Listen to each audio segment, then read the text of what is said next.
বিকেলবেলা দেখি রিঙ্কি আবার কেক অর্ডার করেছে। রেডি হয়ে যাচ্ছি কীর্তন দেখতে নদীর ওপারে। খেয়ে দিয়ে ঘুমালাম, রেস্টও নিতে পারলাম না, আমি ঘুমাইনি। গাইস দেখুন, আর আমরা যাচ্ছি কীর্তন শুনতে ওই পারে নৌকা পারাপার হতে। চিপস খাওয়াচ্ছে সবাইকে। হ্যালো এভরিওয়ান, আমরা এখন নৌকায় উঠে পড়েছি, সবাই মিলে যাচ্ছি ওই পারে কীর্তন শুনতে। তাকাও বড় মশাই, তাকাও, এই যে কেমন লাগছে নদীতে নৌকায় উঠে।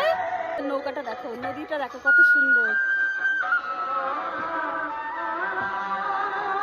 আমরা কীর্তন দেখতে সুন্দর, কিন্তু খাচ্ছি আইসক্রিম। টাকা শুনো ভাই, আমার ভাইগুলো সেই হ্যান্ডসাম, পুরো হিরো, সাউথ ইন্ডিয়ান হিরো, আর এটা হিরোইন সাইকেল করে।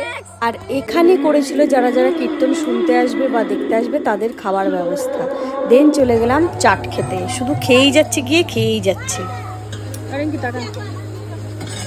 আবার রাতের রান্না বান্না হচ্ছে দেখো। আমার বাবা, এটা কত 1200 টাকা কিলো। আমার বাবার নাম ভাই।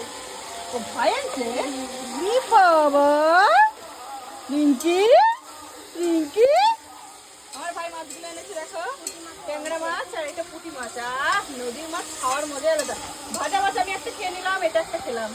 আর রিঙ্কি এখানে করছে তরকারি। কীর্তন থেকে ঘুরে এসে রিঙ্কুমণি রান্না বান্না করছে, রাতের ডিনার করে নেবো। ভিডিওটি ভালো লাগলে লাইক, শেয়ার, কমেন্ট।